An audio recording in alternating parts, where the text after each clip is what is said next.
লাইফস্টাইলের প্রভাব আসলে কতখানি বলবেন? আমরা এখন কিন্তু সেডেন্টারি লাইফস্টাইলেই মূলত অভ্যস্ত। আমরা কেউই হাঁটি না, এমনকি শুধু শহর না, গ্রামে-গঞ্জেও দেখা যায় যে সবাই একটা ডিভাইস হাতে নিয়ে বসে আছে। ছোট, ছোট বাচ্চারাও এখন খেলাধুলা কমিয়ে দিয়েছে। এই লাইফস্টাইল আসলে কিভাবে বা কতখানি প্রভাব ফেলছে? আগে আপনি তো জানতেন, খুবই গুরুত্বপূর্ণ, আপনি জানতেন যে ডায়াবেটিস হচ্ছে যে বুড়ো মানুষের রোগ, হার্ট রোগের হচ্ছে যে বুড়ো মানুষের রোগ।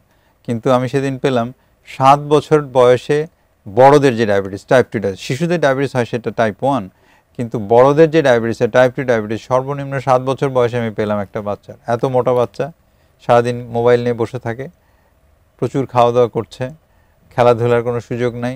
তো সব কিছু মিলে এই বয়সের বাচ্চা কিন্তু ডায়াবেটিস। সুতরাং এই এতদিন ধরে যদি তার সুগার বেশি থাকে, প্রতিদিন এই সুগারের প্রলেপ এই হার্টের রক্তনালীর উপর পড়তে থাকে।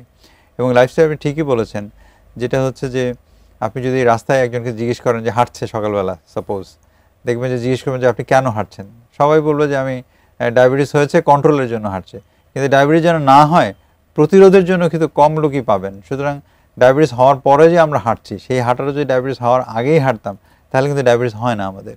সুতরাং এই যে আমরা অনিয়ন্ত্রিত আমাদের খাওয়া দাওয়া, মোটা হয়ে যাচ্ছি আমরা ওভারঅল সারা বাংলাদেশের মানুষ। সেকেন্ড হচ্ছে যে আমাদের ঘুমের সময় কমে আসছে, স্লিপ যত কম হবে, স্লিপ ডেপ্রাইভেশন যত হবে, কাজের চাপ বাড়ছে, ঘুমের পরিমাণ যত 6 ঘন্টার কম ঘুমালে কিন্তু ডায়াবেটিস এবং হৃদরোগ হওয়ার সম্ভাবনা কিন্তু অনেক বেড়ে যায়।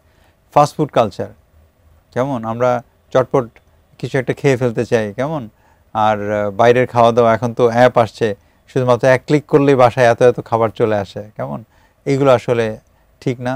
এবং সুষম খাদ্য যেটা, কেমন, যে প্রোটিন, ভিটামিন, মিনারেল, কার্বোহাইড্রেট, এগুলোর সংখ্যা কিন্তু মানে কিন্তু আমাদের ট্রেন্ড কিন্তু কমে আসছে। ইদানিং একটা ট্রেন্ড চালু হয়েছে, সেটা হচ্ছে যে কেটো ডায়েট।